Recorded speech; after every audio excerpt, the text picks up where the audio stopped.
This is the Spycraft 101 podcast. Welcome to your clandestine classroom. This is episode number 194 of the Spycraft 101 podcast. I'm joined today by Stephen Schofield. Steve enlisted into the U.S. Army and completed training as an 18 Delta Special Forces medic in 1967. He then deployed to Okinawa and later to Vietnam, where he served with MACV Studies and Observations Group.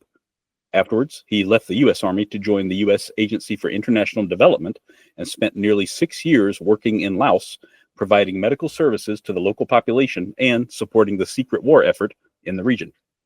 I invited Steve onto the podcast to discuss his years in Southeast Asia and his lifelong support of the Hmong population, both in Laos and now in the United States, all of which he detailed in his book, Secret War in Laos, Green Berets, CIA, and the Hmong, which was published in 2019.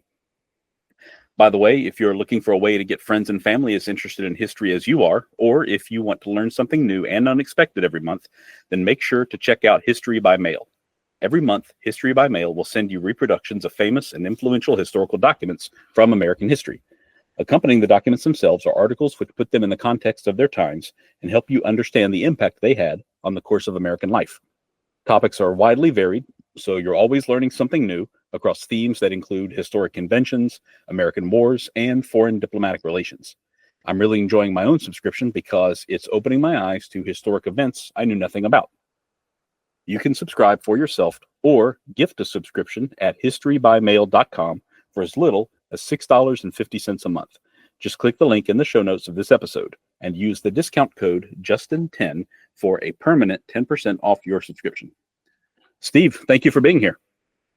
Thank you. Of course, I really loved reading your book, as I was just telling you a moment ago, because I recognized so many different events and personalities that have come up here on the podcast in previous episodes over the past couple of years. So it just struck me that you were really, really at the center of so many things, and you met so many other people, so many significant figures in that region during that time in Laos. I wouldn't say it was the center, but maybe the periphery. Yeah, I just recognized so much over and over again. It really was incredible stuff. So this book, you published it in 2019, many years after you left Laos, of course. What was it that made you decide to finally write a book after so much time had passed? I actually started writing it about 25 years ago for my son, and it was mostly a manuscript. Then I was talking to some SF guys and John Stryker Meyer, for one, said, we need to record our history and get some of these things out. And so I decided, well, why not write the book? But it's mostly from my family because, of course, SOG was top secret and couldn't talk about it for many years. And then when the first book on SOG came out by Plaster, then I thought, well, I can write about SOG and then also write about my time in Laos, because mainly what I was interested in was to tell the story of the Hmong. Mm-hmm. Yeah, that was something that I've just very briefly touched on and read a little bit about, but it really, I want to dive into it quite a bit during this recording here, during this interview, but just an incredible story of the people and everything that they've been through and that they continue to go through as well. Just stunning sacrifice and accomplishment side by side, honestly. Yeah, they've amazed me, to be honest. In 2 generations, I think we have now over 1,200 Hmong with advanced degrees, many doctors, lawyers, government officials. It's just been an amazing story. And when I think back to Laos, if a Hmong boy, for example, had 3 years of total education, he was well educated. So they come a tremendous distance in just a few short years. Clearly, that's incredible and overcome so much. So I want to start with you with your early life. Of course, start at the beginning of the story as always. Can you tell me just a little bit about your youth, kind of growing up in Chicago in the post-World War II period? Well, yeah, I was born in 1945. In fact, when I was born, my Uncle Fred was a paratrooper, and he was in Europe at the time. And in fact, he was recuperating from being wounded. And he was with the 82nd Airborne. But at any rate, my father left when my younger sister was born. He didn't even go to the hospital to pick up my mother. He just disappeared. Oh my gosh. So I grew up as a single parent household with my mother and two sisters. And my mother always impressed, and my grandmother lived with us for a number of years also. And my mother always impressed on me that I needed to take care of my sisters and be the man of the family, even though I was a skinny little runt. It sounds like a tough situation right from the beginning. And honestly, Steve, I kind of got the impression that had you not joined the military, your life could have taken a very, very different path. It seemed like you were headed toward a little bit of trouble there, quite frankly.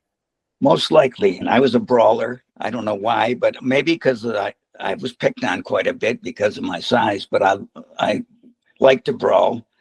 It did all through grade school, high school, and even in college. Even when I got in the military, it didn't change. So I was a brawler. And when I was out in New Jersey after college, I met a guy that was a private investigator, a private detective.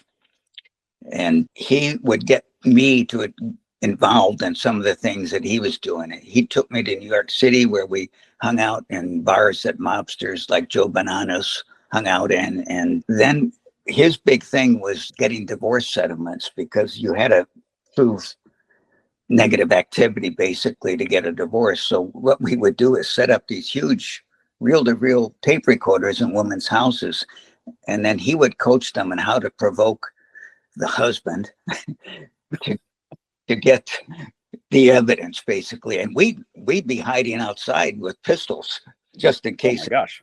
Just in case it got bad. Later, he went and raided a woman's house. Actually, he was let in, but the first guy that broke down the door got shot 5 times in the chest. Lived. And I wasn't involved in that one, but that was a pretty hairy operation that he pulled. Wow. Yeah, no kidding. I think you said in the book it was like a 32. So he survived despite being shot 5 times? Yeah, 32. Right? My gosh. Wow. So you were involved in a lot of stuff, clearly. And you mentioned college there. What was it that made you join the Army after college instead of continuing with something there in New Jersey or going back to Chicago or whatever? Yeah, let me go back to Chicago a little bit. Sure. I would consider, we were poor, but I think I had a good childhood. I was very well taken care of by my mother, and she had 5 sisters, 2 brothers. I said one brother was the 82nd Airborne paratrooper, and the other brother was a professional boxer. And he taught me to box at a very young age, probably 5 or 6. My other uncles really helped us, took me on vacations with their families, and another uncle brought me to Florida 2 summers in a row at his place. And so I had a pretty good childhood, I have to say, even though my mother didn't ever make much money. We never had a car. We always lived in apartments. But it was a good, I think, a good childhood. And I started wrestling as a freshman in high school, and then got a wrestling scholarship to college. When I was in college, I really didn't study at all, not at all. And so my grades showed that, and I went ineligible for wrestling in my second year. Then I had gotten a little bit of trouble, and I was asked not to come back the following year. And then the dean of men notified the draft board that I was eligible. Oh, wow. So wow. I was out in New Jersey when my mother wrote me a letter and said, "You've got a draft notice." And so I immediately went back to Chicago and enlisted before I was drafted. Wow. So I'm not exactly familiar. Did the draft notice mean you were going to be drafted, or just that you were eligible for the lottery? Oh, that was before the lottery. I was going to be drafted.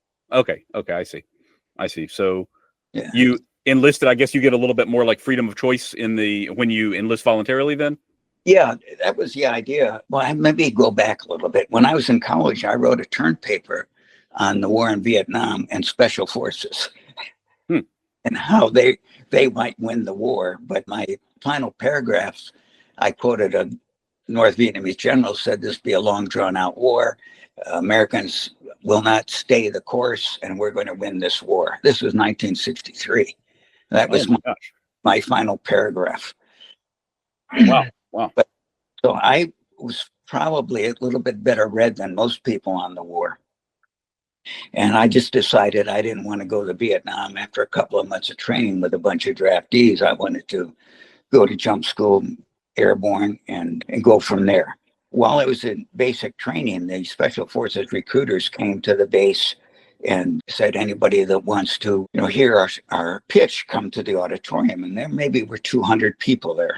And of those 200, I'm not sure how many took the tests, but it was a full day of testing.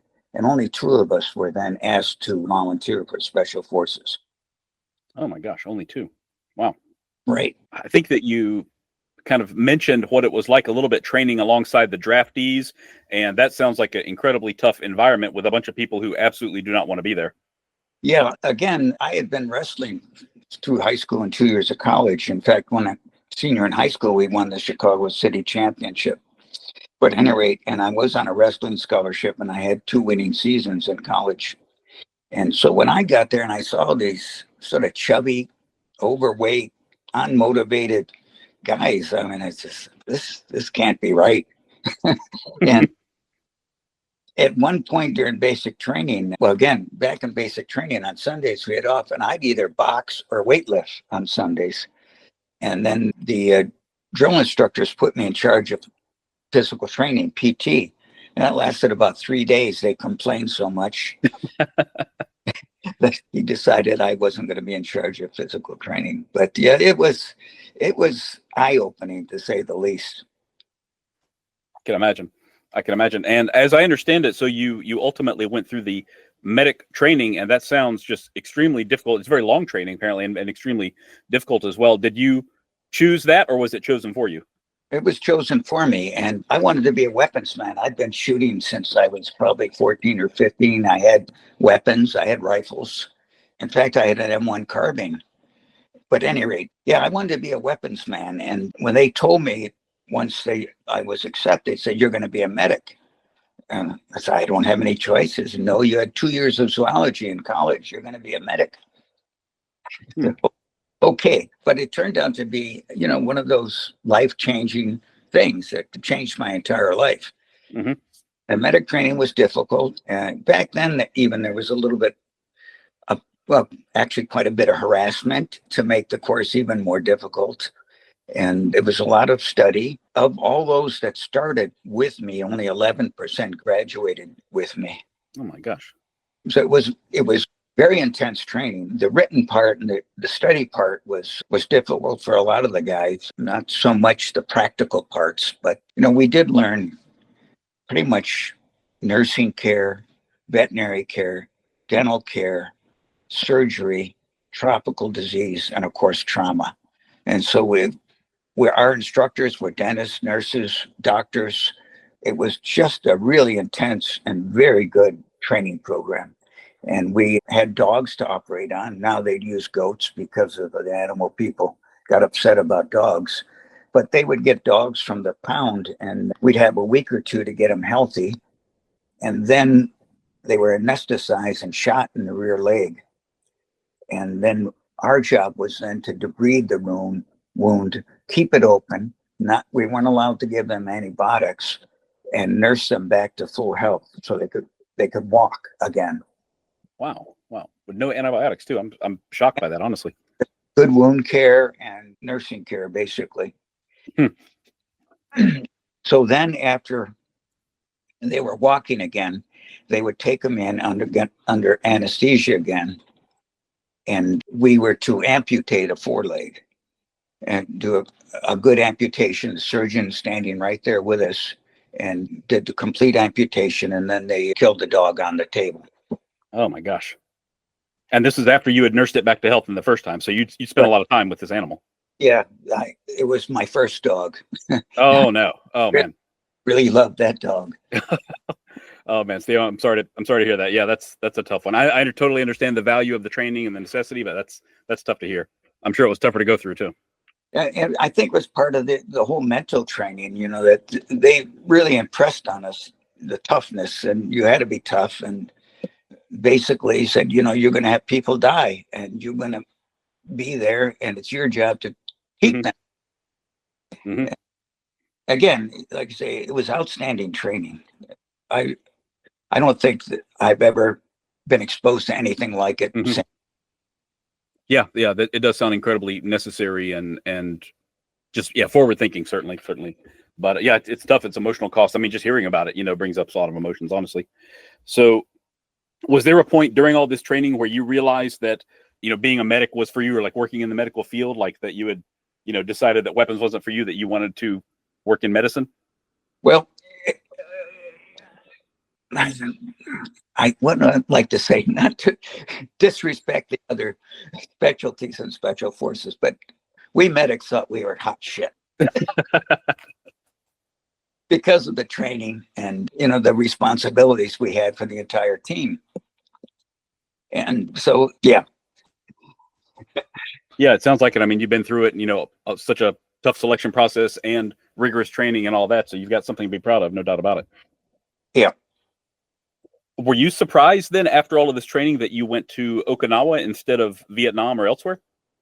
It was funny. They had a formation and they'd read off your name and tell you what group you're going to. And guys were going to the 10th group and some were staying at Bragg, not many, but most were going to Vietnam. And then a few of us went to Okinawa.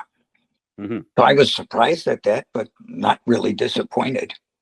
I'd get more training in Okinawa, which I did. And I'm trained by some of the best, the legends of special forces in Okinawa. I mean, these are guys that have been to Vietnam back and forth a couple of times or been in 10th group before they came to Okinawa. These were guys that really were special forces through and through.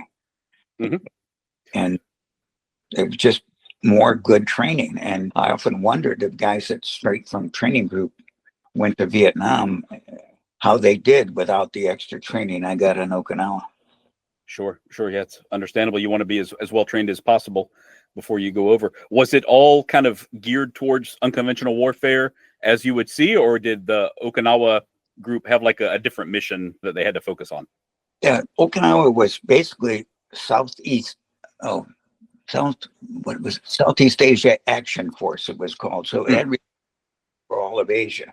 So they had teams all over Korea, Thailand, Taiwan, Vietnam, of course. And so I did training missions, one with the Taiwan Special Forces. We did medical training missions off island to small islands off of Okinawa, where we did medical sick call and took care of mostly kids, pulled teeth. It was good medical training. I mean, good experience diagnosing illnesses and diseases. Of course, the kids on Okinawa mostly were just coughs and colds, that sort of thing. Some cysticercosis, worm infections, but that was about it. And one day, I think I pulled 40 teeth. Oh my gosh. So, and I was on a team training to go to Hokkaido, Japan for ski training, mountain training.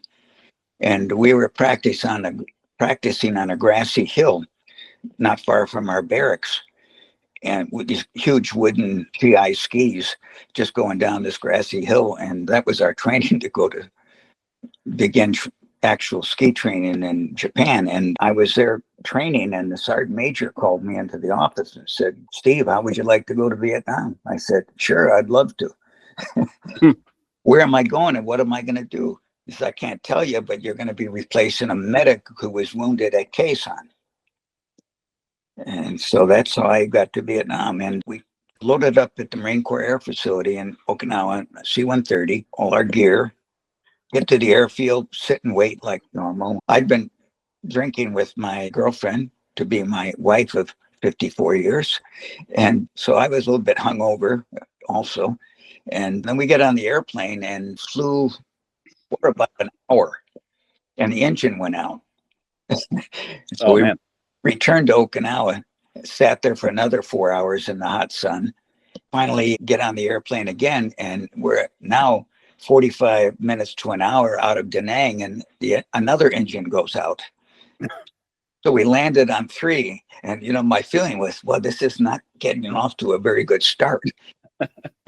But when I got to the camp, CCN, FOB4, there was nobody around. They were all on the beach grilling steaks and drinking beer. I said, well, this is a much better change. But it never happened again the whole time I was there. Oh, wow. At one time. Nice warm welcome, at least. Yeah.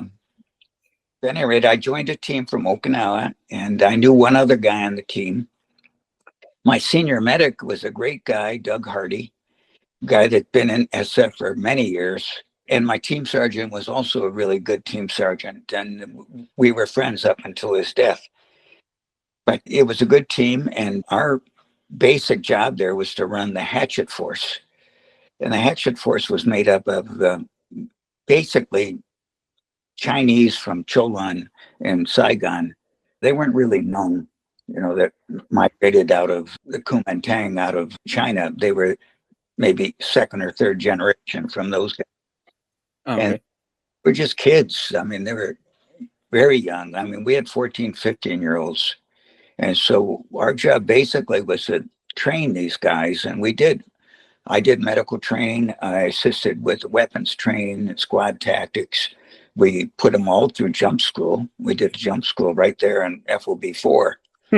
And we then went on a couple of in-country training missions with them, which didn't amount to any enemy activity. And then we, because it was a Hatchet force were usually used to exploit targets. And unlike spike teams that were out there all the time, Hatchet force weren't very often sent across the fence. But they did send us first from FOB4 to Phu Bai. And then we joined a team from Phu Bai and their Cambodian mercenaries, which to me seemed to be a bit older and more experienced than our guys. And of course, they didn't get along at all. The Chinese and the Cambodians didn't get along at all. But at any rate, so we took them on an operation to Laos in the area called Oscar 8, which was one of the hottest areas in Laos.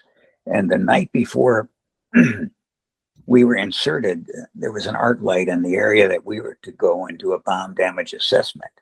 So arc light is 3 B-52s unloading it in an area. And my gosh.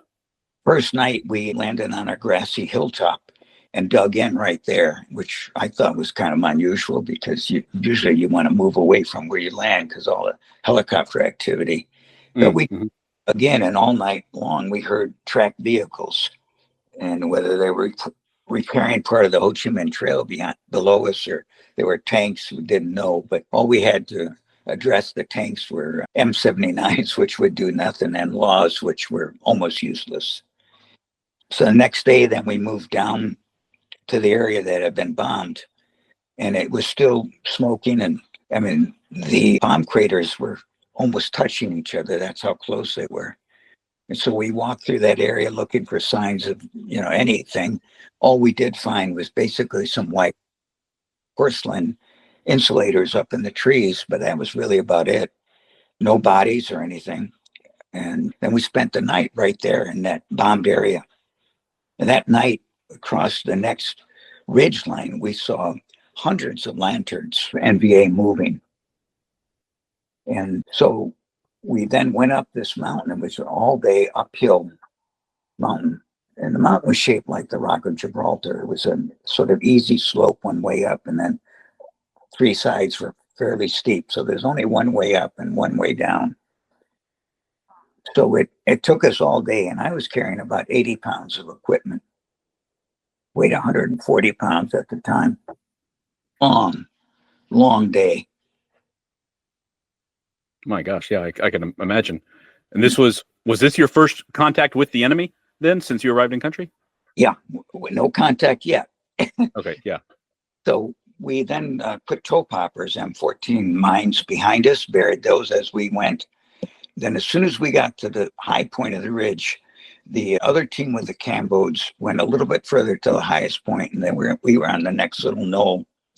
It was very narrow. It was only about 5 feet across.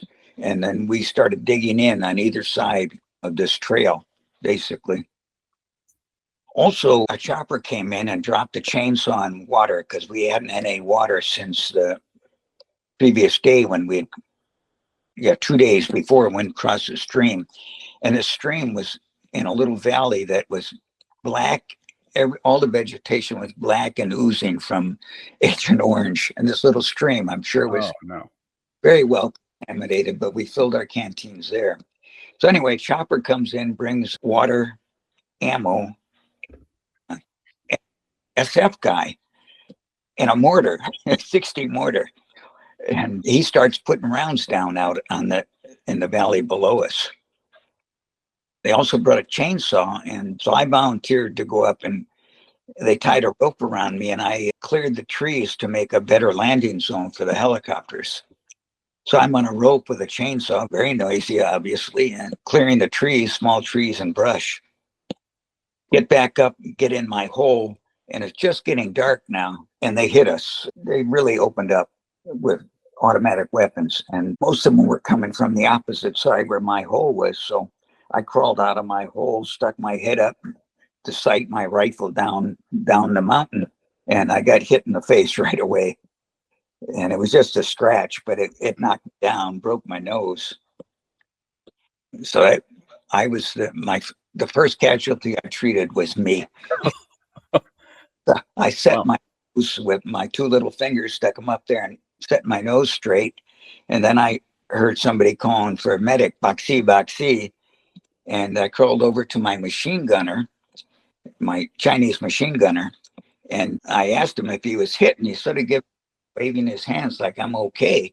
And I looked at him, and he was laying on his stomach, but his toe was pointing straight up. And so, oh my gosh, yeah. So the first thing I did with him was give him morphine, and it was a clean bullet hole right through his knee. And then gave him morphine, then turned his leg and splinted him. Didn't have any more contact that night. And we started getting air support that night. And for the next 3 days, we had almost continuous air support, bombing on either side of us. And the Air Force claimed that they counted 900 bodies around us. Master Sergeant Plato was killed, and I helped recover his body. It was down the slope, 20 or 30 yards. So I went down there unarmed and low crawled. We tied a rope on him, and then I low crawled while somebody else pulled on it, and we got him up to the top. And I had given my weapon to a Cambodian, cover me sort of thing while I'm down there, and he took off with it. So now I'm there with a knife, and so I got to go check to see if there's any more wounded. And so I go up and all the way to the end where the Cambodians were, and I could see they were left a lot of equipment and grenades laying around. And so right now I'm only armed with a knife at this point. So funny story, one of the Cambodians, there's a grenade there. I told him, pick that up. He said, you pick it up in English. So I did.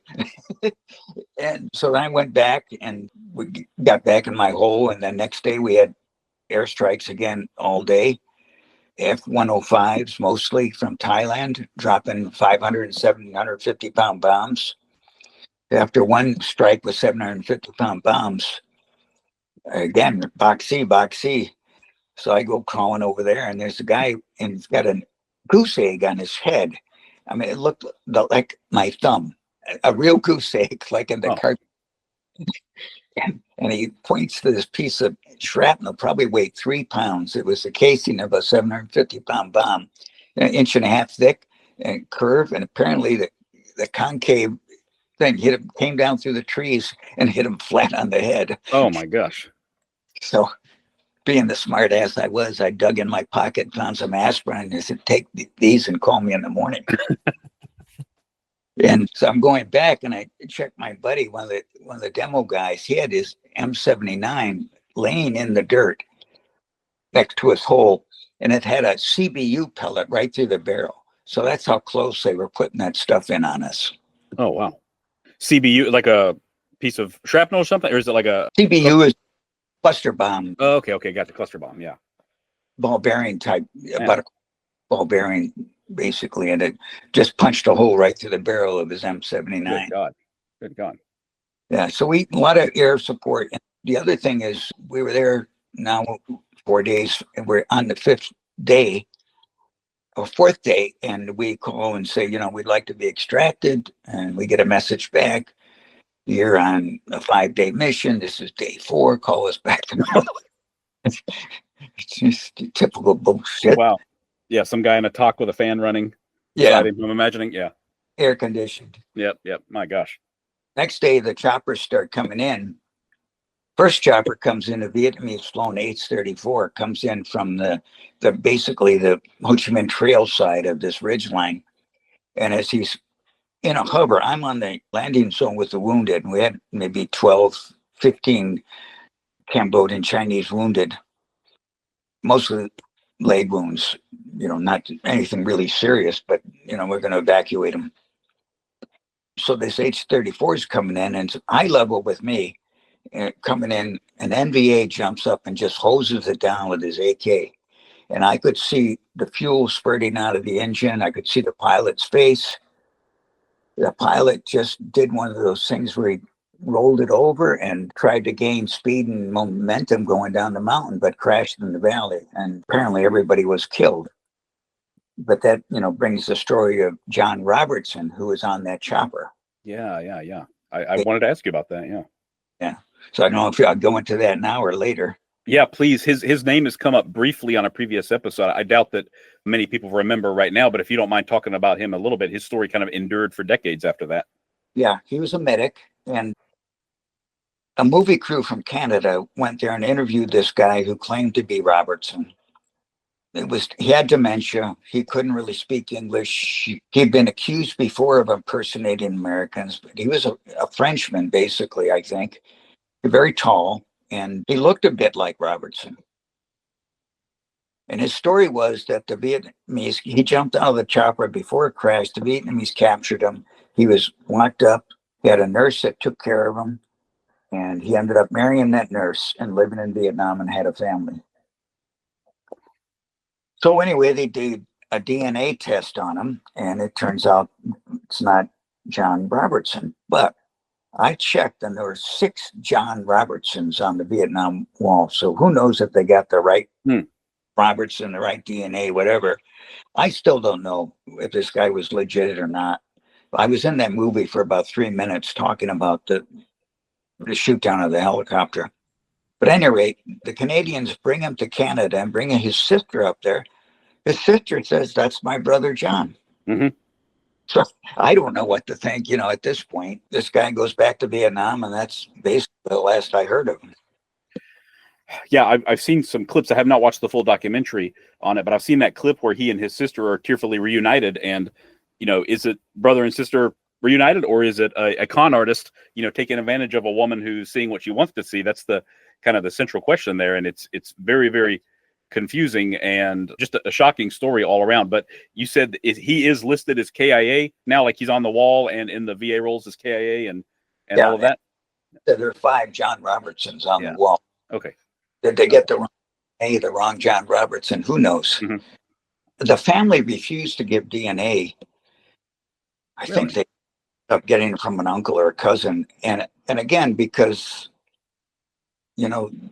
they thought their husband, father was dead, and they were collecting the benefits and probably didn't want to hear about it. Oh, wow. Interesting. Okay. Yeah, that is a personal wrinkle.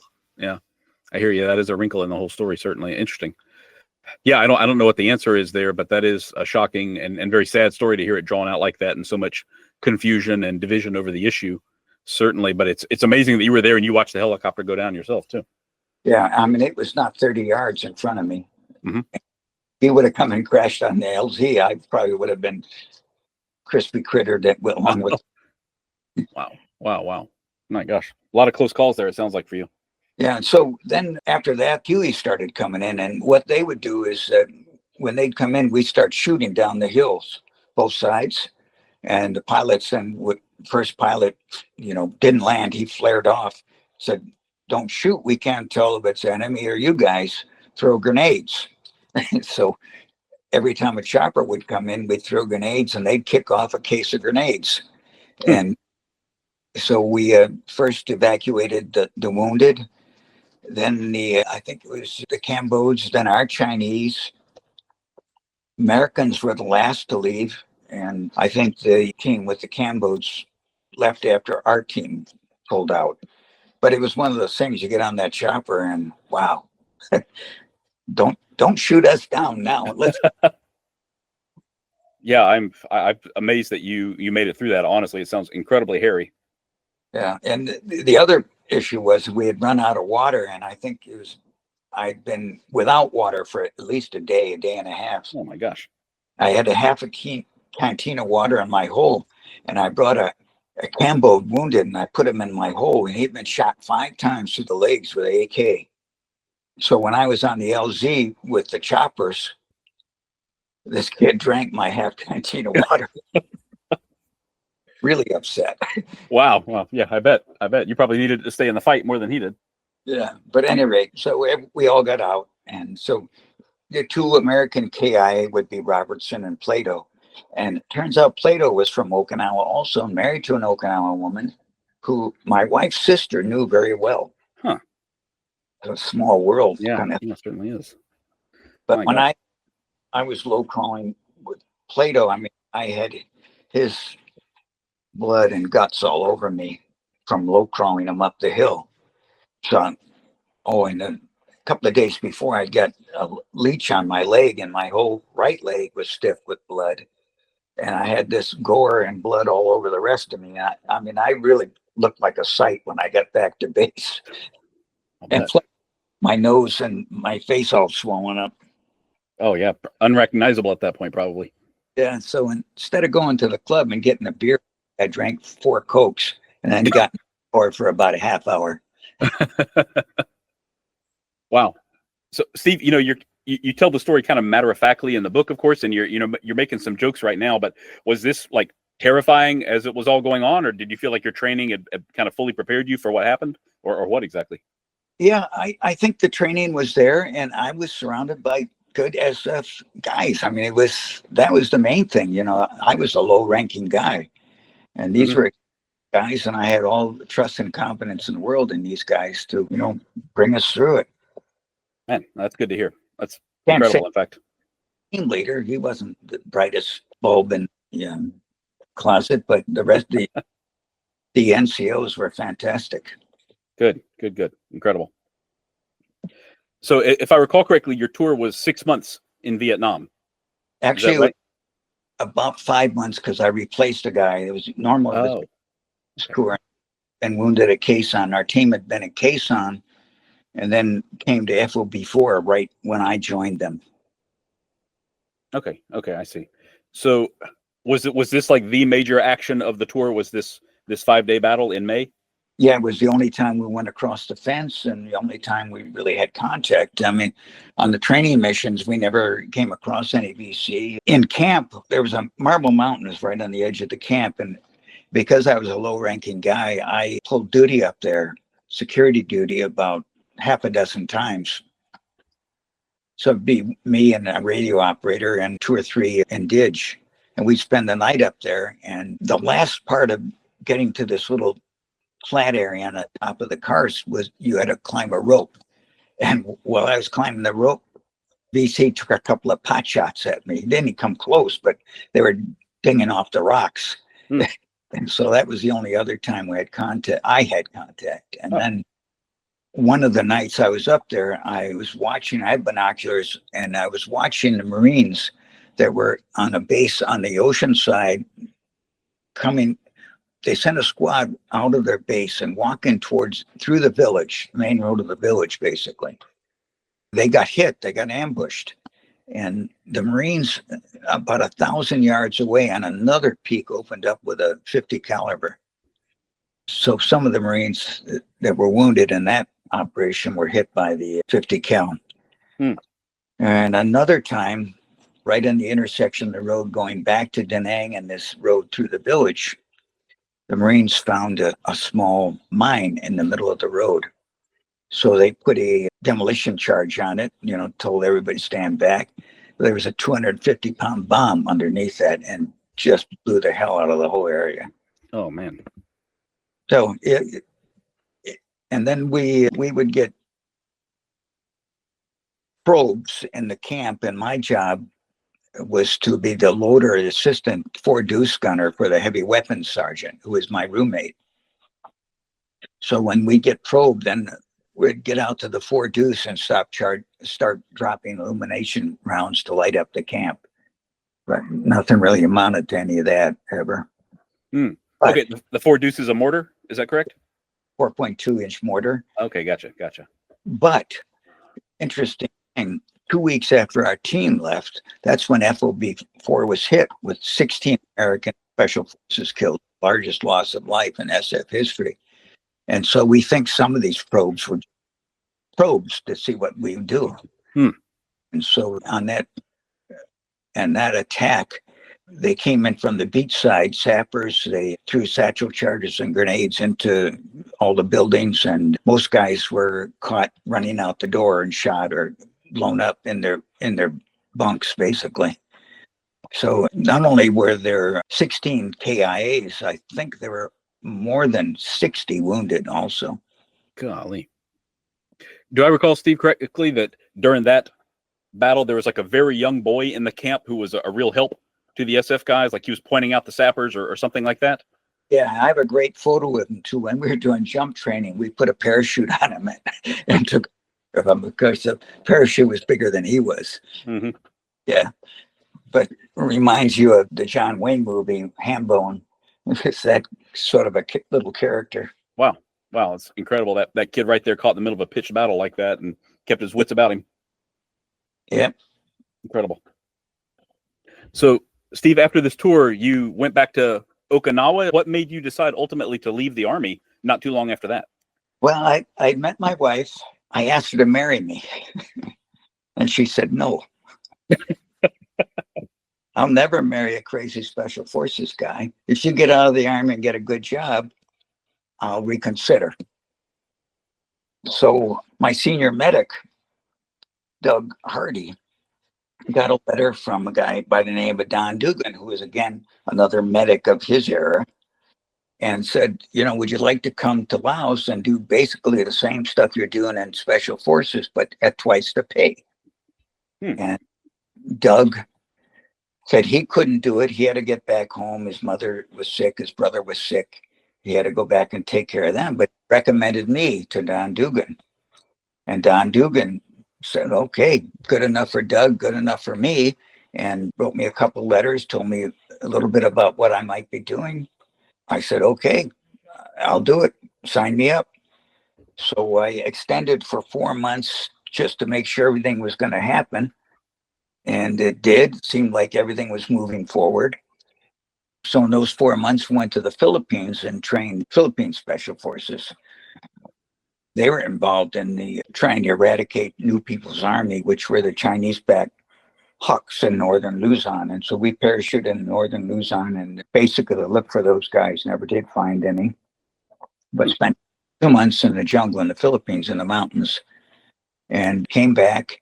And again, got another letter from Don Dugan saying, things are moving forward, get your discharge and we'll be in touch. So I get out of the Army, and an interesting story. In the airport, when I'm going home, Colonel Robert Rowe was there at the airport, and he was on his way. He came over, left his entourage, and came over and started talking to me because I had met him because I had 2 Article 15s in my last 4 or 5 months. So one of them was a driving, you got to date Article 15 because I had a driving accident. And another one was over a fight with MPs. But anyway, when I told him the story about the fight with the MPs, he and the sergeant major both laughed. And my extra duty for 2 weeks was to clean their office. And after I told them the story on the first night, they laughed and said, go on, get out of here. Forget it. I'm the commander. You don't have any extra duty. Oh, nice. Nice. And so at any rate, he knew me. And so he came over and talked. And of course, he went to Vietnam. 2 weeks later, he was in Long Binh jail because of that killing of the double agent. Oh, right. Yeah, I recall that incident. But they called the Green Beret murders or the murder, right? Yes. Yeah, that was Robert Rowe. Great guy, great commander. We would have done anything for him. In fact, when he was in Long Bin jail, the guys in Okinawa were talking about putting together a rescue breakout team to go get him. Oh gosh, that never happened. Wow. Yeah, so if I recall correctly, some of the men under his command, they killed one of their interpreters who was like a double agent, right? They found some evidence he was a double agent or something like that, so they just took him out and killed him. Yeah, CIA ordered the killing, basically. And these guys that did it were military intelligence, which was assigned to Special Action Force Asia, but they weren't special forces. Maybe a couple of them were, but not special forces qualified. So these were MI guys from, I think it was the 441st Military Intelligence Unit, again, assigned to Special Action Force Asia in Okinawa. So, yeah, the CIA said, get rid of them. And, in no uncertain words like that, terminate with extreme prejudice or whatever. So they took him out in a boat, wrapped him in chains, shot him, gave him morphine, I think, shot him, and then dumped him. But then when it all came back, I forgot how it all came to light. But then the CIA, of course, denied everything. Sure. How Colonel Rowe got off, basically. The guys, I mean, I think that some of them, they were like confined for a little while, but didn't do any real prison time or something. Does that sound right to you? Yeah, but they all left the military, and Colonel Rowe, I mean, was a rising star in special, but that was the end of his career, basically. Yeah, that's unfortunate. I seem to recall that there was a lot of pushback, I guess. I don't know if I'd say from the civilian populace, but a lot of people were like, wait a minute, we're arresting these guys because they killed an enemy during war. That didn't really pass the smell test with a lot of people who were, hearing about the story. Yep. So dang. So yeah, another brush with somebody in the headlines there. So how long was it before you actually made it into Laos after you left the army? Did you have to do anything else in the meantime? Well, it took 6 months to get my new top secret security clearance. I had a top secret SOG, which they got from me very quickly. In fact, that's when I learned from the CIA agents that my mother was an illegal alien from Canada. But they gave me the top secret anyway, so it could get me to Vietnam. But when I went back to the States, they went through another complete top secret security clearance because my primary job was to be search and rescue for downed aircrew because they had no plan of action for the military to pick up downed air crews in Laos. And so as a former SF medic, they thought, well, I'd be a good guy to do search and rescue. And of course, Air American Continental Airlines picked up a lot more pilots than the Air Force ever did. But anyway, that was my top secret duty, was to be search and rescue. And it wasn't keeping anything secret from the NVA. It was to keep it secret from Congress. Wow. That we civilians doing quasi-military stuff in Laos. My day-to-day responsibility was to be in charge of the Public Health Division Village Health Program for Military Region 2, which was at that time Phong Sali, Xingquang, and Sam Nua Province. So I got to be in Shan 2 or 3 days later. I mean, I had a bit of in-briefing, mostly from Don Dugan, who gave me sort of the history of what's going on, what I'd be doing. And then I went up north and started working. Met my crew. I had about 70 medics, a couple of nurses, and they were mostly Hmong, some Lao Tung or Kamu, and Lao. And I had 70 dispensaries on mountaintops all over the area. And my day-to-day responsibility would be to fly out to 5 or 6 of these dispensaries. If it was payday time cycle, I'd pay them. But I'd check their records. I would check their supplies. I would check any inpatients they had and quiz them, give them some on-the-job medical training. And then if they had patients that looked like they needed hospitalization, I'd put them on the plane and fly them back with me back to the hospital. Man, that just feels like a tremendous jump in responsibility from your duties on the team, which were already quite a heavy load to carry, in my opinion. So did it feel that way? I mean, were you just like, I wouldn't say overwhelmed maybe, but was it a lot to bite off? Again, we all thought we were just hot stuff, bulletproof, the whole thing, we had a Green Beret, so we had the strength of 10, that sort of stuff. One thing about Vietnam is I was surrounded by experienced NCOs. When I got to Laos, I was pretty much on my own. And I worked with civilian guys that hadn't even been in the military. Pop Buell was one of them. He was my boss to start with when I was up country, but my public health boss was Dr. McCready, a female, who is a woman's lib, one of the first I'd ever met. She carried a 32 automatic, and I told her I don't know if I ever told her about the guy being shot 5 times. But anyway, yes, I worked for Pop Buell in Samtong, and in March. Now, again, I'd be flying all day long from first light to last light, basically, fill up the either porter or a chopper, usually a porter in those early days. Pilatus Porter stole aircraft and load it up with medicine for 5 or 6 dispensaries, go and do that, come back, load it up again, do it 5 more dispensaries, and go. Sometimes the flights were all the way up to Phong Sa-Ly province and the edge of Sam Nua province. So a lot of hours in an airplane.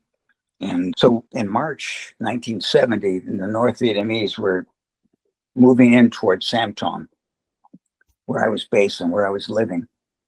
So the ambassador and the director of USAID, Charlie Mann, said, you guys have to evacuate. So we started first evacuating all the patients from the hospital.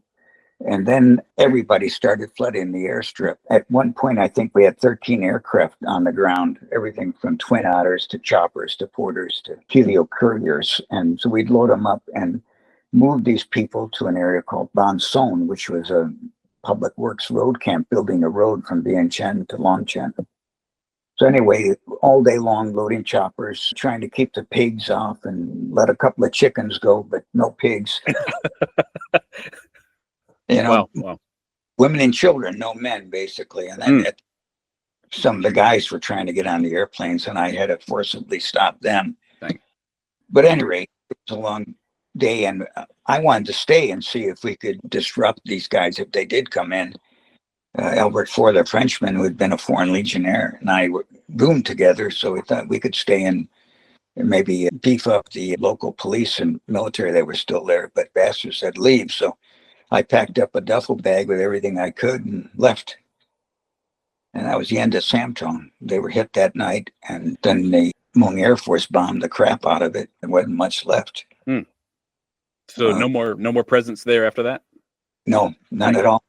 We moved to this area called Ban Son, which was a lowland area, lowland Lao.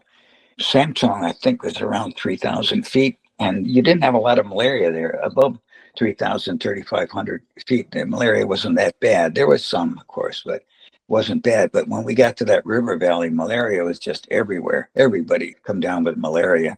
But it was just, Pop Buell called it a hot, wet hole. Not a place to live.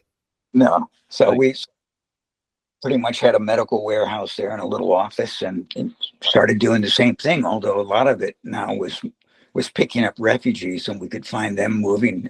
They'd set up on a little hilltop somewhere and put out a signal, and I'd pick them up and bring them back, and then relocate our dispensaries if we could, if they were, in threat of enemy activity. So again, it was the same thing. They're flying long hours every day. But then it was pretty much, I had a little cot in my office where I'd spend a couple of nights there, but then I get the ambassador and Charlie Mann, the director of USAID, said, you need to get no Americans spend the night unless it's absolutely necessary. So it became a commuting job.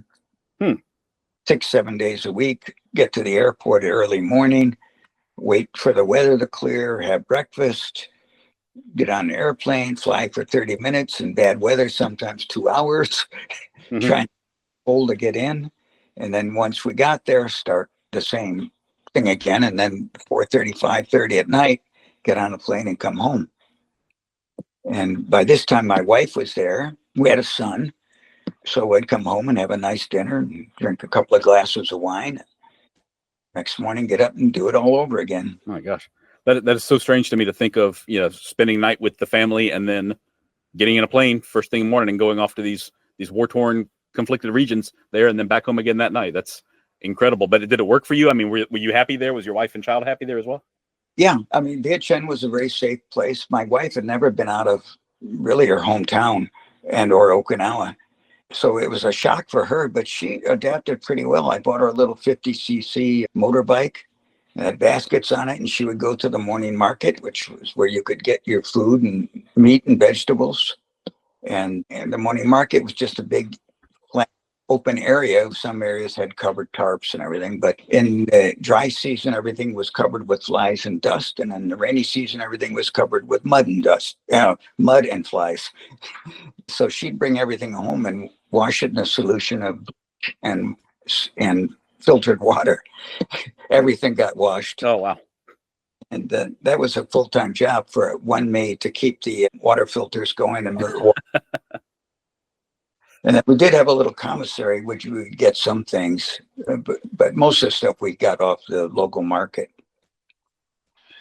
So the last few years, basically, she was there with me. After the first 6 months, after we left Samtong, that's when I went and got her and brought her back. Okay, yeah, you were so over 5 years in Laos, right? I mean, that's 59 months. 59 months. Okay, just under. Okay, I see. Wow. That's incredible. I mean, your son is growing up there. I mean, that's a major portion of your life. What was it that made you keep extending or renewing your contract or what have you? Well, I just thought it was important. And, my job, I mean, who else is going to do it? I did many search and rescues. I mean, I flew many of those.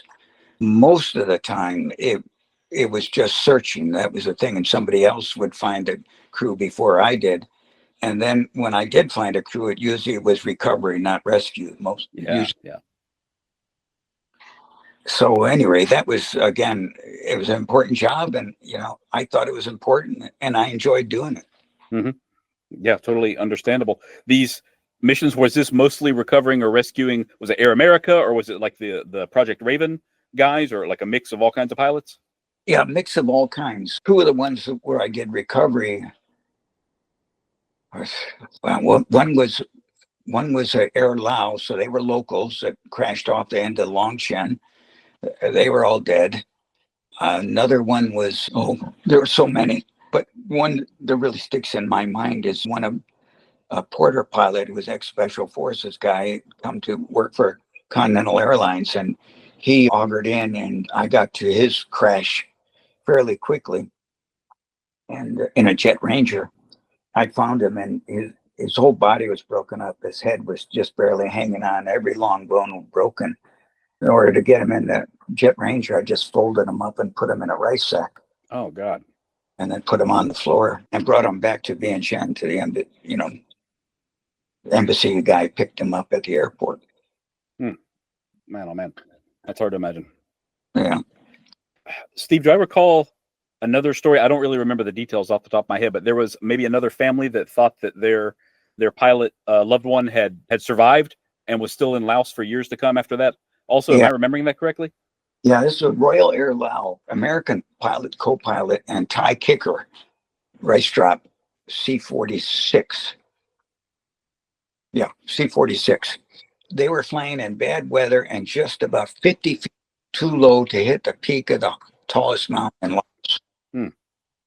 And of course, they were all killed. We got there, I want to say 2 or 3 days after the crash, because we had a chopper into an area, the base of Phu Bai was the name of the mountain. And then we spent all day going up to the top of the mountain to get to the crash site. And when we got there, we went to the area where the airplane had hit and then slid down the mountain, and all the mountain was all torn up. And we went through there and we found little pieces of flesh and bone. That night we had to spend the night there, and we kept smelling the unmistakable smell of a dead body. And in the morning, we looked up and there was a lower leg hanging in the tree above us, way up in the tree. So we got that down and wrapped it up, and we identified as the leg of Captain Weber. And there's no way anybody could have survived that. Mm-hmm. Leg up in a tree where the rest of them was, we didn't know. Mm. Again, after the aircraft hit the mountain, the mountains and fell down on top of everything. I brought that back, and I recognized the shoe that Captain Weber wore. It was kind of unique. It was like a short boot that had a zipper and a strap on it, black leather. And I knew those were the shoes he wore all the time. And so I identified this as leg of Captain Weber. I'm sure they did DNA and all that stuff later, but as far as I was concerned, that was Weber's leg. Mm-hmm. But years later, I think it was the wife, kept, going on and on with different people trying to say that, it was all secret and he was still working for the agency somewhere. And, I feel bad for her, but definitely he was KIA. Yeah, that's unfortunate. And my heart goes out to people that don't want to accept something as tragic as that, but it does sound pretty definitive in this case, at least. Yeah. Man, that's really unfortunate. Steve, I think you had a few run-ins with Vang Pao along the way, didn't you? Can you tell me a little bit about your impressions of him? Yeah. My first impression of him, again, now probably still 1969, the Hmong had taken the Plain de Jars and routed the communists. They left tanks and artillery pieces. We didn't have a dispensary, but the army, Vang Pao's troops, had a small little dispensary there, and I supplied military medics as well as civilian medics. And so I flew out there, said, "Where's the dispensary?" And they showed me a military GP medium tent, and it was just filled with holes, shrapnel holes from incoming rounds. And their wounded were laying there, some with IVs, on cots. And I said, "Who the hell is in charge? Why aren't these guys underground?" So I go storming off like the young punk I was, 24 years old. And down in the bunker is Vang Pao and Burr Smith. I said, "Who the hell's in charge here? And why the hell are those wounded up in a tent not being protected?" And it was Vang Pao and Burr Smith. And so that was my introduction to Vang Pao. Oh, my gosh. And he didn't talk to me or acknowledge me for 2 years. And had a reputation with the agency after that, too. Yeah. First impressions are important, I guess. Yeah. Wow. But eventually, Vang Pao came around and he actually gave me one of his rings, a diamond ring. And one of his 6th or 7th wife was one of my nurses. And I think she put in a good word for me. Good. Yeah. Wives are good at smoothing over that kind of thing, I suppose. Yeah. Did you say one of his 6 or 7 wives? Is that what you said? Yeah. She was either number 6 or number 7. Oh, my gosh. Yeah. And many years later, they asked me to give the eulogy for a good friend of mine who's among a village leader near her lore. Vang Pao was in attendance there, and also his wife, the nurse. And of course, they greeted me very warmly. Oh, another time, when I first got back from Laos, I heard Vang Pao was in town. He was downtown at one of the fancy hotels, and I'm go say hello to him. So I went down the hotel, walked in. Of course, he had the CIA bodyguards, and they said, "Who are you? What do you want?" And I told them who I was. I'd just like to say hello to the general. And I did. But yeah. Nice. I guess all well that ended well. Yeah. Good deal. You also, I couldn't believe it, you had a meeting with Ross Perot in Laos. Is that correct? Yeah, at the airport on the way going up north to Ban Son. Yeah, I was not expecting to read that. Yeah, he apparently, put together that plane load of care packages for the POWs, which I'm not sure if at that time they had accepted it or not. He was really keen on finding out if there were POWs and where they were. He was accompanied by an ex-Special Forces team sergeant. I think it was Paul Tracy. I'm not sure about that. But anyway, a good guy. So we met for breakfast in the airport. And his basically pitch was, can you send medics up to Sam Nua province, which was completely controlled by the NBA by this point, and see if they can locate any POWs? And he pushed a bag across the table, a brown paper bag, had $20,000 in US in it. That was more than I made in a year. So I basically told Ross, who, by the way, was a complete gentleman, very humble guy, unlike anything I'd heard later about him. I pushed it back and said, I really can't send my medics up there. They're not trained or qualified to do stuff like that. Mm-hmm. So that was it. Man, yeah, that's unfortunate. I know that he was very big on that POW issue, and that's come up a little bit before on the podcast, like so many other things that you've mentioned here. Do you have a personal opinion after your time in Laos? Do you have a personal opinion as to whether there were any surviving POWs that were left behind there? Yeah, I do believe there were. Whether there are any still alive today, I doubt it, because of the conditions they were kept under. Yeah, it's hard to imagine making it this long unless they totally reintegrate or integrated or something like that. But any specifics, or is it just like a feeling that you have, or are there specific people that you think might have survived, for example? Well, very few, if any, of those that were captured in Laos ever returned. Mm-hmm. So that made me think that for some reason the Lao weren't going along with the North Vietnamese on this deal, and they were going to keep those prisoners for whatever reason. And none of the special forces guys that were lost in Laos were ever returned either. Really? I didn't realize that. Man. Yeah, I know that occupied the minds of so many people, and there were a lot of efforts to ascertain that in the end. And it really is horrifying to kind of think about people just truly left behind, and, day in, day out, week in, week out, month in, month out, that sort of thing, and just no hope of rescue, unfortunately. But yeah, it's just shocking. I can't imagine that anybody's alive after all this time anymore. Yeah, and not to get too much into politics, but the two guys that were involved in the POW issue were McCain and Kerry. Mm-hmm. So I don't have a lot of respect for either one of them. Yeah, I can understand that. That's a divisive, very emotionally charged kind of issue. No question about it. Man, yeah, very, very unfortunate situation. No question. Steve, as we said, you spent almost 5 years in Laos, and I'm trying to think, was it 74 when you left? Is that correct? Or is it 73? May 75. Oh, 75. Oh, wow. Okay. I've got you. So the conflict had ended in Vietnam by that time. Like, how were things changing in Laos by the end? Vietnam fell. Cambodia fell. I knew Laos was next, although the ambassador said, don't worry, we're fine here. We've got a coalition government. We're going to be here for a long time to come. Well, I think it was a week after that speech, we were being evacuated. Wow.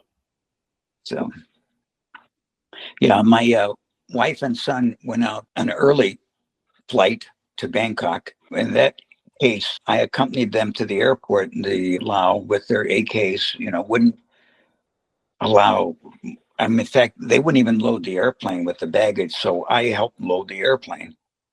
Then I went back home, and Don Dugan, who had lived in the city, moved in with me for the last couple of weeks because the KM6 was relatively secure, although we were surrounded, guarded by Pathet Lao troops, kids basically with AKs and B-40s. But Don and I were there, and so we ransacked all the houses that were empty and got the best steaks and the best booze. And one of our jobs, our responsibility, was to humanely kill all the pets that were left in the compound, which was, again, a very disgusting thing to do, but the alcohol helped. Yeah, gosh. Yeah, I read that, and I'm a big softie when it comes to that kind of stuff. I don't know how you were able to go through with that. I know you did the best that you could under the circumstances, but it sounds awful. Yeah, I had a Silence 22, and I would just shoot them in the back of the head, so they felt nothing. Bury them. Dang. That's the way is this like a handful or like dozens? Dozens. Oh, God. Yeah. Dang. That must have been just a terrible way to end things in Laos then. Yeah, and then when we got word that we were going to be evacuated, I had a CAR-15, I had grenades, all kinds of stuff. So I shot my dog, dug a big hole in the backyard, and put him in it, or actually put my weapons in a rubber bag in the hole, put some dirt on top of that, then put the dog in it, and then covered it up. Figured that if we did come back, I wanted to be able to get my weapons and not have the bad guys get them. Smart thinking. But we didn't go back. So we then were evacuated to Bangkok again. We met up with our families, and then from there went home, right to Washington, basically. I thought, well, I've done 6 years. I got promoted every year. I had excellent reviews. They'll send me somewhere else.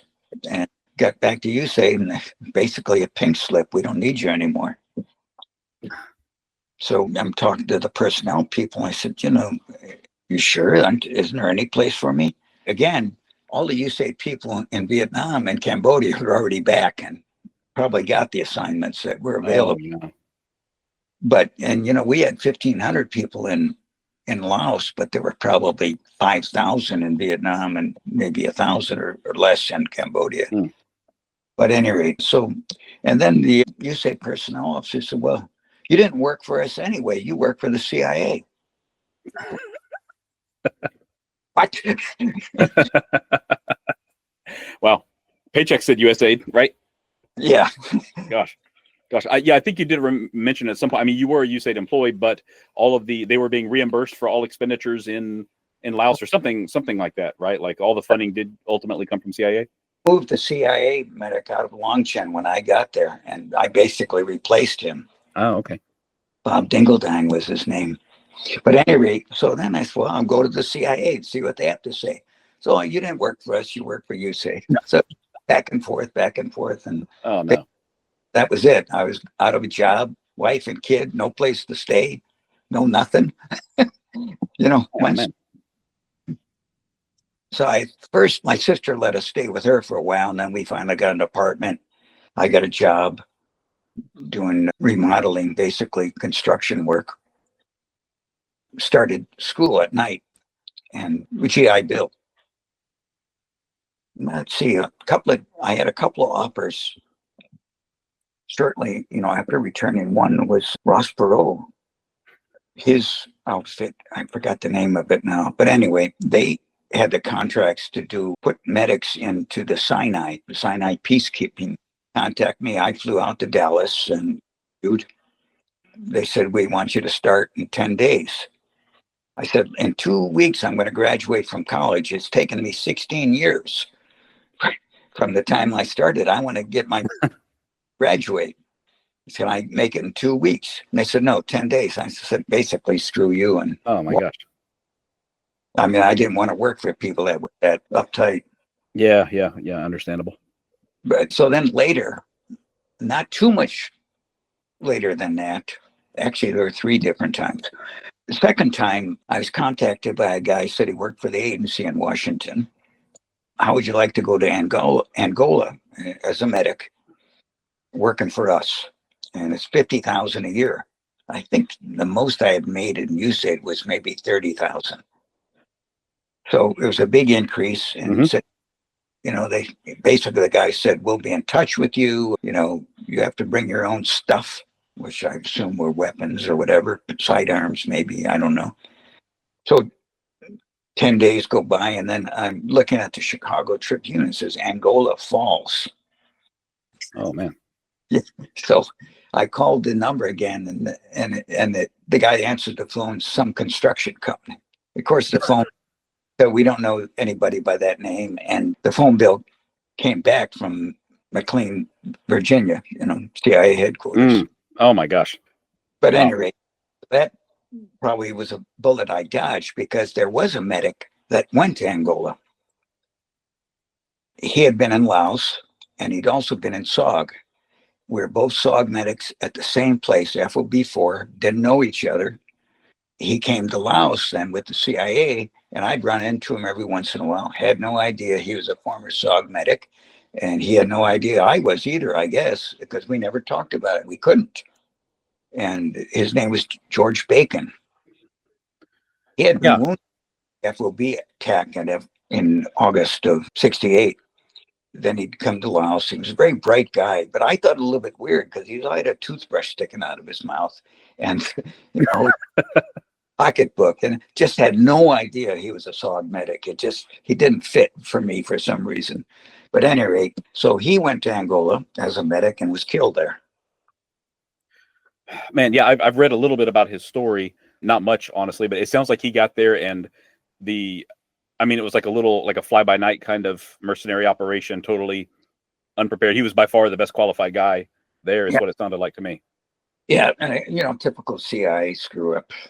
But yeah. Thanks. Man, a lot of tragedy, just one after the other. Yeah. Then later on, wasn't too much later, Rocky Neeson called me. And he was an ex-Special Forces team sergeant who had flown for both Air America and Continental. And when he left Laos to go back to Vietnam, he gave me his car 15. He was a good buddy. But anyway, he called me and said, Bull Simons is putting together a team to do hostage rescue. Are you in? I said, definitely, I'm in. It wasn't long after that, Bull Simons died. And then Charlie Beckwith took over that mission. And of course, it was the Desert Disaster. Yeah. So, another one I dodged. Wow. My gosh. Yeah, so much was going on back then. It really is incredible. Yeah, so that was the last of my contacts with the agency or anything like that. I went on, got my degree. Within a week or two of graduating, Don Dugan called me again, said, how would you like to come out in Pennsylvania and work for a medical company?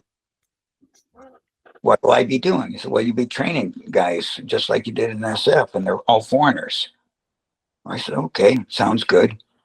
So I went out to Pennsylvania, and that started my medical career. Okay, was it laparoscopy? Do I recall that correctly? Yeah, the laparoscopy equipment, and I started out training people on how to repair it and maintain it. People from Asia, Africa, everywhere, South America.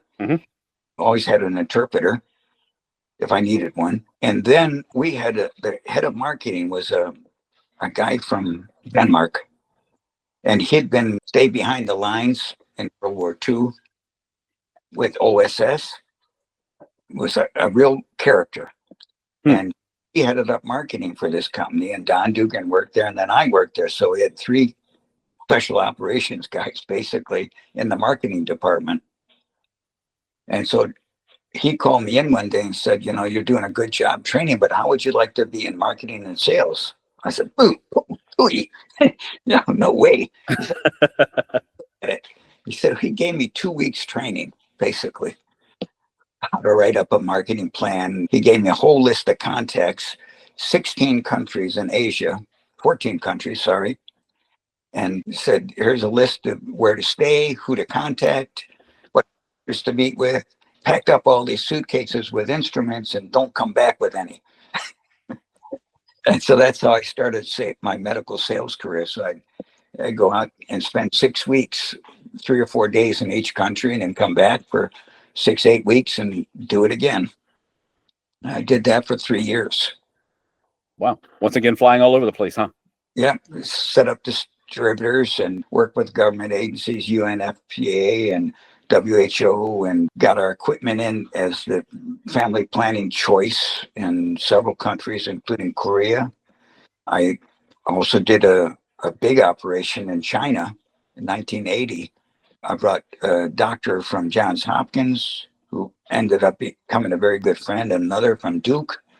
And we taught laparoscopy, sterilization, and basically abortion to the Chinese doctors. And we did that in 3 cities. And interesting, 4 weeks or so in China. Back then, it was very undeveloped and weird.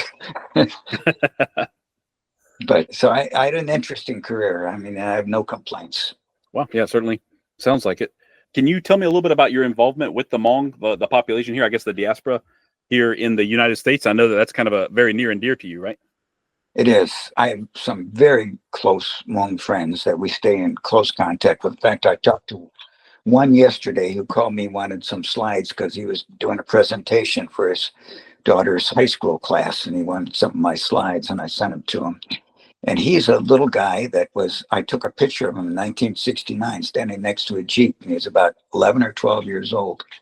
Later on, much later, many years later, I was introduced to him again, and we've been good friends ever since. But the way I got involved with the Hmong, when I lived in Chicago, before we moved up to Wisconsin, I contacted Hmong organizations, and I told them who I was, and, can I be of any help? And nobody ever got back to me. So when I was up in Wisconsin, I built a little garage, basically place to stay on weekends until we decided what to do. So one of the first times up there, I went to this park where I heard the moon. This is in Manitowoc, Wisconsin. I heard they played volleyball on Friday nights. So I went over there and introduced myself to a bunch of these guys and said, look, I have several acres. If you guys would like to plant a garden, it's irrigated and I'll get fertilizer for you.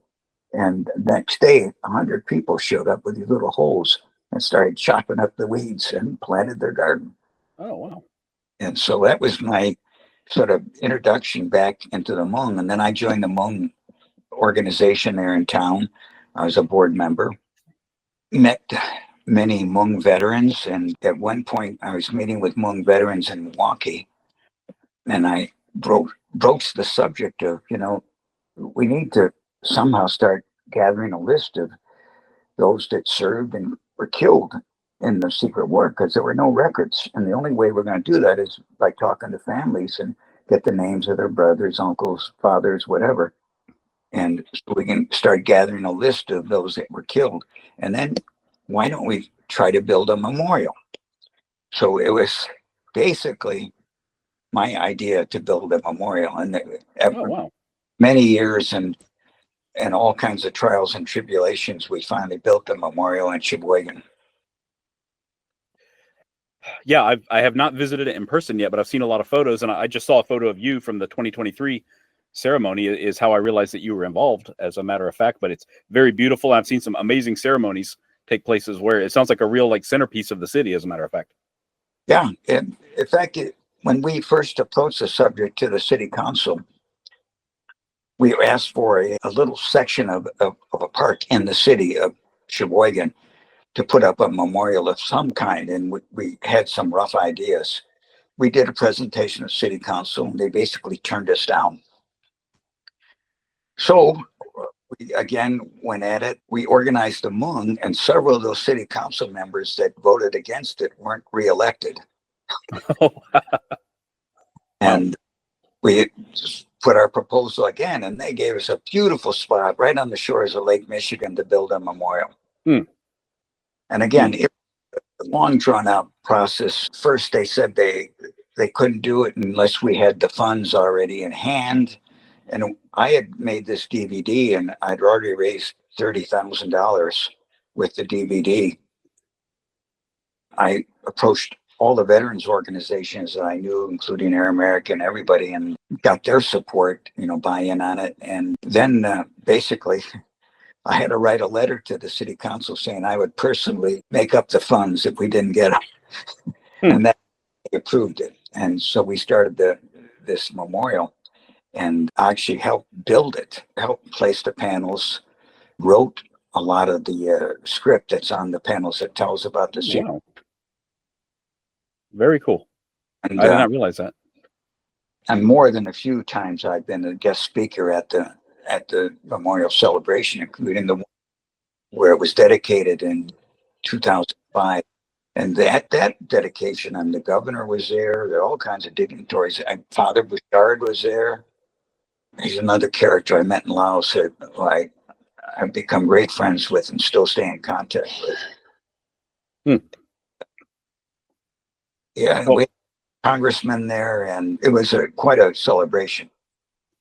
Yeah, it seems wonderful. I can't wait to visit the next time I'm anywhere close to the area there. And I understand that every year there are more names added to the memorial.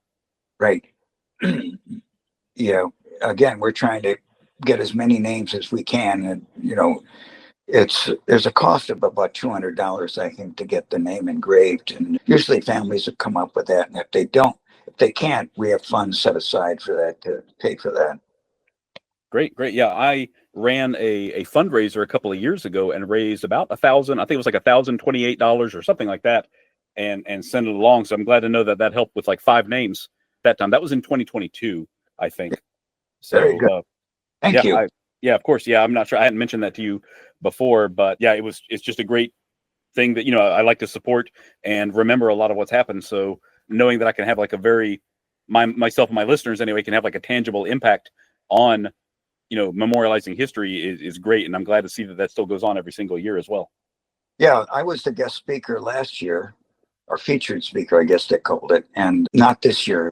Been too many times. I think they need to get some fresh blood. Sure. Well, yeah, I will definitely try to make it out there. I guess there's going to be another ceremony this coming Memorial Day in May, right? So in a few weeks from now. Yes, definitely. Okay, great. Yeah, I'm not sure if I'll be able to make it up there this year, but it's certainly on my short list, and maybe I will be able to. We'll see. Yeah. One of the other things, when we first started working with the Hmong up there and trying to get support, we invited Heine Adderholt and Bill Lair to come to Manitowoc, speak at a meeting of the Hmong veterans and local people to, sort of promote this idea of the memorial. So both Bill and Heine stayed at my house for the weekend. We just had some great conversations. I don't who Heine Adderholt was. He was in charge of all air operations, air commando, and Bill Lair was the head of the CIA that really started supporting the Hmong. Oh, wow. Okay. I think I've read those names, but I did not know much about them, honestly. But that's fantastic. You're able to stay in touch and get together and share some stories and memories. Yeah, they're both deceased now, but very good men. And the stories they told were just unbelievable. I bet. I mean, you got some incredible stories yourself, Steve. So is there anything besides the memorial, is there anything going on with the Hmong community right now? Any like ongoing political initiatives or needs or anything like that you're trying to address? Oh, right now they're in Minnesota, they're trying to get recognition for the Hmong, not total veterans benefits, but some burial rights and even basically veterans, some kind of mention on their driver's license that they're veterans. Oh, wow. So they've asked me to get involved in that and write letters, but the notice was too short and I wasn't able to do anything. But I basically have been saying that I think it's impossible to think that Hmong would ever get U.S. veteran status. It's just not going to happen. But it could get some recognition and some benefits. Yeah, that would be nice. Something like that. I mean, it's like you mentioned on the driver's license, like it's very meaningful and symbolic, and also not really hardly any kind of a cost associated with that. So it seems like a very feasible kind of thing to do at a very minimum. Yeah. Dang. Well, I hope that works out. How large is the Hmong population now overall? I mean, it's just amazing that I tell you, when I lived in Wisconsin, I used to talk at the high schools and the grade schools. Even I do a presentation to sort of educate the local people about the Hmong, because when they first got there, they said, "Well, they're all Vietnamese, they're communists." There was a lot of discrimination, basically, and so I did a lot of speaking, a lot of work, basically trying to educate the population about the Hmong, and that was, again, one of the reasons I wrote the book, one of the main reasons. And, I think I was looking at the reviews and 83% either 4 or 5 stars. A couple of people wrote, "It's supposed to be a book about SOG," and it wasn't much about Yeah. If you read the introduction, you would see there was nothing mentioned about SOG. It was about basically. Yeah, well, I'm very glad you're able to continue sharing that story and advocating for them as well, because they did a lot and they sacrificed a lot to achieve like American foreign objectives really during that time. It's really incredible everything that they've been through over the years. I mentioned earlier about the funeral I spoke at for near Her Low. He came here penniless, a refugee. He had a beautiful farm in Laos. He raised pineapples, and Pop had gotten some China white pigs and he crossbred them with Hmong pigs and had great pig farm. He had and he made the best corn whiskey. Really good stuff. But I'd spend many nights there with Pop. And so when they asked me to speak at his funeral, of course, I agreed to do it. He came to this country with 6 kids. And of those 6 kids, one's a teacher, one's a nurse, 2 doctors, 2 lawyers. Oh, wow. Yeah. Well, they all really made a name for themselves. That's fantastic. That's how far the Hmong have come. And one was actually on the city council, ran for mayor of St. Paul, I think, at one point, but didn't win. Great. Yeah, that's fantastic that they're integrating so well now and contributing and really making something of themselves, coming from some very dire circumstances not that long ago. Yeah. Yeah, and the picture in the book of the little soldier, again, Nia Tong, again, is a very good friend. And whenever he's in Florida, his son lives in Florida also, so he's here in the winter sometimes, and we always get together. And then I have other friends that were in the Hmong Association in Manitowoc that moved to Florida. We visit each other quite often. It's fantastic. Yeah. So, Steve, what are you working on yourself now? I know the book has been out for several years. Do you have any other projects keeping you busy at the moment? No, my granddaughter mostly, and I have a couple of boats, and we live on the water. We live on a canal that's tidal, so it's brackish water. Oh. Boating, a little bit of fishing, not much, and there's always something to do. My son lives right next to us, and we built a house for him. So he's got his own business roofing company. He was a rock and roll star, a drummer in a band or two bands, and still involved in another band today. But he traveled all over the world with the band. Oh, that's awesome. Yeah. And if you ever get a chance, you want to listen to some hard rock, look up Halo.